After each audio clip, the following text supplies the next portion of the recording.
Harry Binswanger, he is a professor of philosophy at the Ayn Rand Institute, and Mike Baker is former CIA covert operations officer.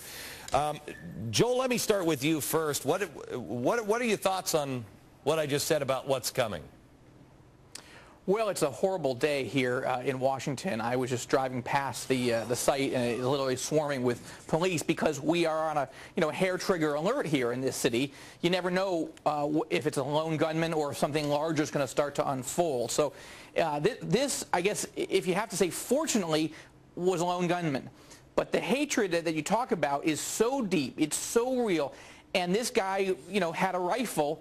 He didn't run a country. He wasn't building nuclear weapons. He wasn't threatening to annihilate everybody. He just wanted to kill people at the Holocaust Museum. But it shows you when a nutcase, a racist, gets his hands on weapons, you've got trouble, and that's why Washington is concerned. I don't know that people in Pennsylvania Avenue at the White House, however, are as concerned today about Iran as they should be. One of the, Mike, let me go to you. One of the guys, or one of the groups that I've been warning about for a very long time are these 9/11 truthers. It is the information that we have at this point is this guy is a hero in the 9/11 truther community. Don't know if that's true or not. That is the early report. These are people that, I mean, it's totally fine to speak out against the Fed, but these are whacked out conspiracy. The government has planned 9/11, the Jews were involved, et cetera, and from what we have seen in early reports, this guy is being held up as somebody, they liked him because he'll actually do something about it. Yeah, unfortunately crazy hate doesn't know any bounds. So whether it's von Braun today at the Holocaust Museum, whether it's the Muslim extremist shooting the private at the recruiting center down in Arkansas, whether it's the abortion doctor getting shot, there's something. Whether these things happen in groups, whether they serve somehow in these psychopaths' minds to fuel each other's actions. The problem with the 9/11 truthers, people are horrified when they see the reports after 9/11 of Muslims celebrating what happened with 9/11 overseas. Mm-hmm. And yet then, as you pointed out, well, we will undoubtedly have some people in a certain segment of society looking at this going, oh, yay, great for von Braun.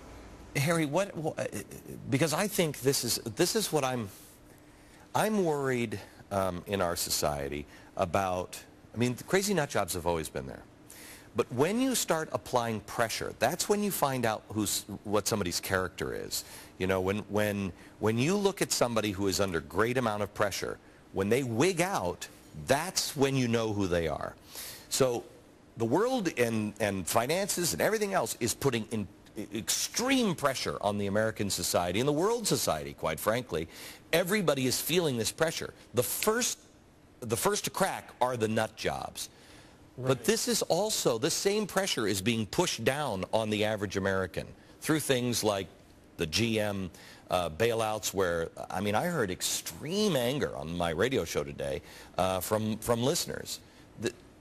Are you concerned at all about the direction we are heading? It's only going to get worse because under pressure, people should resort to their standards and principles, but they don't have any standards and principles today. Standards have been knocked down by our universities who tell us that truth is relative, there is no morality, it's all your culture or my culture. Well, this von Braun's culture is a tribe of racist, anti-Jewish, anti-Negro, anti-immigrant, everything, and therefore he's a phenomenon of the left. Because racism is a form of collectivism. The right wing is individualist, believes in individual rights, freedom, the dignity of each individual life. But that's the left wing. Hitler was National Socialism, right? It's a leftist phenomenon. How did it happen that that you look at people who are Nazis and you say that those are right-wing? It doesn't make any sense whatsoever. Well, there was a deal made between the communists and the Nazis in Germany in the 30s where they each agreed to define themselves as the opposite of the other. You see the percentage in that. You define my gang or your gang, and you rule out of court any other possibility, such as freedom without any gang rule. So it's actually a strategy adopted in Germany in the Weimar Republic in the 30s. America, we are we're surrounded by people who want to control you. You've got the government that is I think, just going crazy out of control. You have some crazy nut job who wants to control what races are here, you know, what our makeup looks like. You have everybody who is struggling for control, and I think you are just somebody that just wants to be left alone, quite honestly. Just wants to be, let me just please let my kids go to school, be safe, let me go to work, let me just have a normal life. But it's getting harder and harder.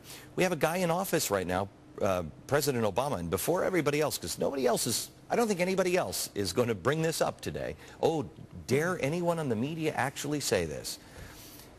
We have a guy in the White House right now who, if you're going to link people to this guy who have nothing to do with this shooting, let's talk about the relationship with Barack Obama and Reverend Jeremiah Wright, who just, this was released today.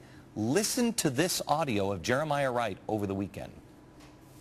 What did you think let her talk to me? Right. I told my baby daughter, I said, he'll talk to me 5 years from now when he's lamed up, or 8 years when he's out of office. Okay, I don't know if you could really hear the first thing he said is, them Jews are not going to let him talk to me. He's talking in this interview that the Jews that are surrounding Barack Obama are controlling him.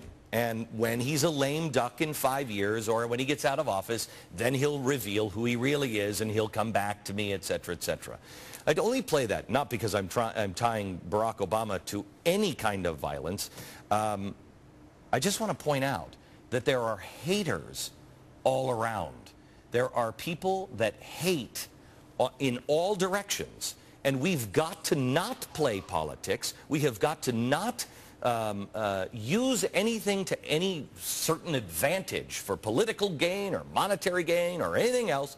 We just have to shoot straight with each other, be decent with each other. Joel, what is your what are your thoughts of what's coming our way here? Well, I'm concerned deeply that anti-Semitism will be rising. I think the point that you make about economic, not just insecurity, you know, and we had an economic meltdown on our hands here in Europe, around the world, that almost invariably creates anti-Semitism, as people do look for scapegoats. And so that's what was concerning about today. But you also have the situation, of course, where people are calling for another Holocaust in the Middle East, and yet we are kowtowing to them rather than standing up against them. Harry, I have a producer on my program whose family lives or lived in France. They've left because it's all starting again. I mean, they're looking at Europe and saying it's happening again. Well, the crowd that hates America also hates Israel, and that leads to anti-Semitism.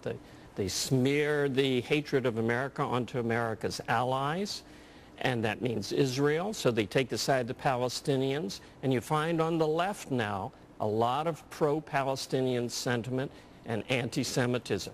It's no longer respectable to be anti-Semitic on the left. Okay, guys, thank you very much.